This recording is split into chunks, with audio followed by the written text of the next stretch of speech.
Доброй раницы, это Радио Свобода, Олег Груздилович. Мы находимся в Ленинском суде Менска. Тут только что был обвешенный присуд Андрею Белявскому, былому фигуранту справы Белого легиона, и он отримал...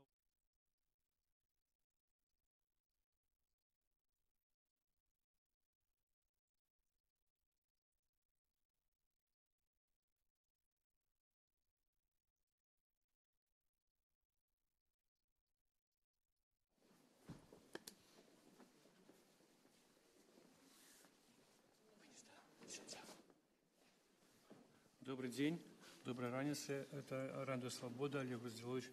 Мы только что выслухали тут у Ленинском суде Менска присуд Андрею Белявскому, фігуранту былой справы Белого легиона, який отримав 1 год обмежування волі без накіравання ў месцы зняволення і без канфіскацыі маёмасці за тое, што захоўваў баявы патрон ад аўтамата Калашнікава, які быў у яго знойдзены падчас ператрусу 21 сакавіка, калі яго затрымалі па гэтай справе.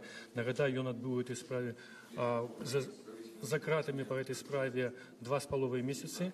І 27 лістапада, калі справа была закрытая следчым камітэтам, ён даведаўся, што супраць яго адзінага фігуранта гэтай справы, больш чым 30 чалавек завялі яшчэ одну справу за захоўванне патрона.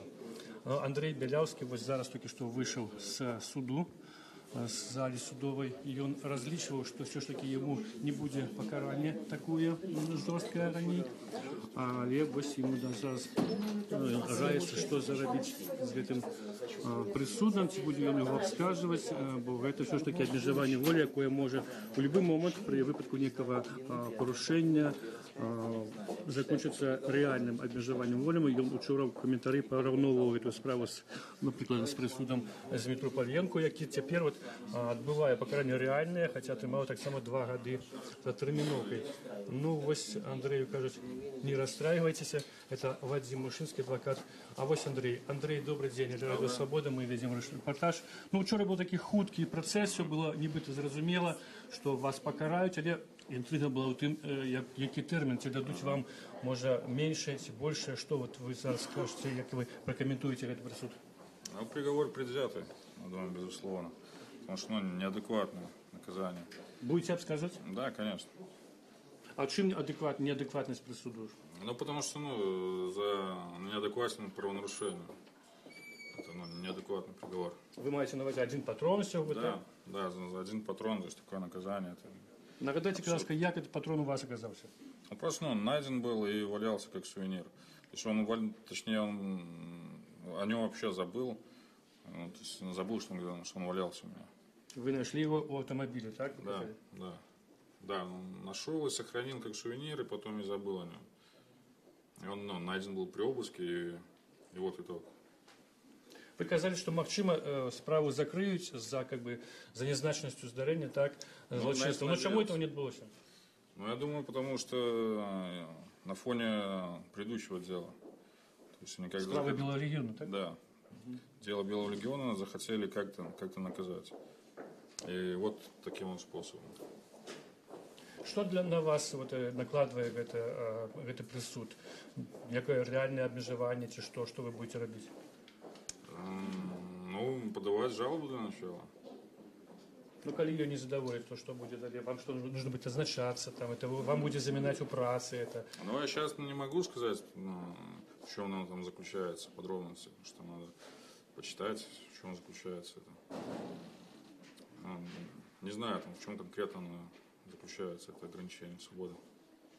Ці вам вядомыя такія справы аналагічныя, напрыклад, у Беларусі яшчэ былі, ці як у соседей такі же вось факты разглядаюцца, якія прысуды выносяцца? В Беларуси таких подобных мало, то есть что я искал, то есть особо не нашел. А у соседей, насколько я знаю, в России подобные дела прекращаются. За 1-2 патрона чаще всего прекращаются, потому что из-за малозначимости. Тут такой исход, то есть предвзятый.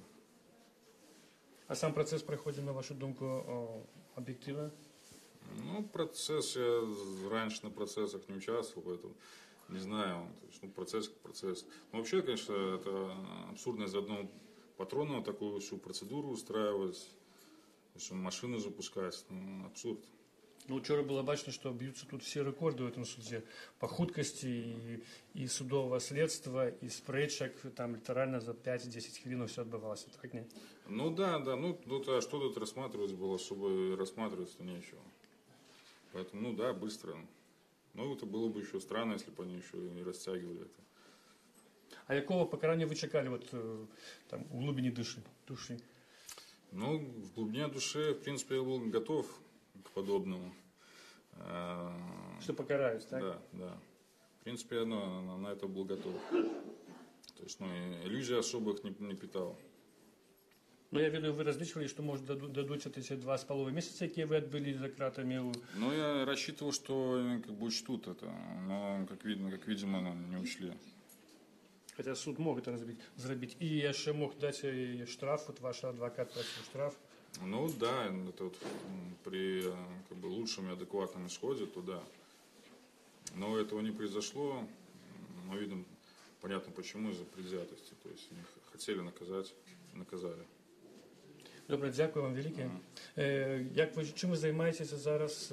Як відбився вот это ваш арешт, сама справа Білого легіону на ваше життя теперішнє? Ну, я работаю удаленно, то есть она как бы так особо, на первый взгляд, нет. Вы компьютерный мастак, так? Да, занимаюсь графикой 3D, то есть для игр делаю. Работаю удаленно, в принципе, то есть, чтобы как-то сильно повлияло, то нет. И как бы и могу этим дальше продолжать заниматься. Ну, конечно, там само нахождение там в СИЗО, ну, это все отдельный разговор. Это, ну, конечно, не могло не повлиять. А вы были и в Володарце, и в Американце, да? Да, и там, КДБ, и там. И МУС. А где лепшие умовы, как вы думаете? Ну, и там плохо, то есть это ненормальные места, то есть там... А где город, что ли, скажу так? Не могу сейчас сказать. Есть свои минусы, короче, так? Да, конечно. Ну, то есть это, ну, понятно, что это места, это СИЗО, что там ничего хорошего там нет. На воле лепше. Ну, добре, Андрей, дякую вам. Будем уже заканчивать. Так вы будете обскажете? Да, буду. Да. Добре. Поспіхів вам в обскажуванні. До побачення. Дякую.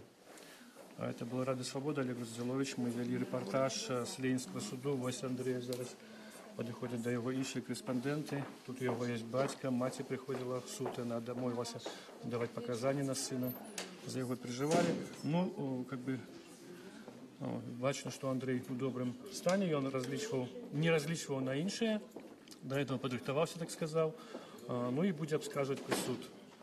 Нагадаю, ему дали 1 год межевания воли без накіровання в место зневолення за то, что знайшли у його 1 патрон от АКМ, який він заховував як сувенір, знайдений ще в 2014 році у своєму автомобілі, який набив. Так він казав у суді. Это был Олег Розділович, Рада Свобода. Глядите за нашими репортажами.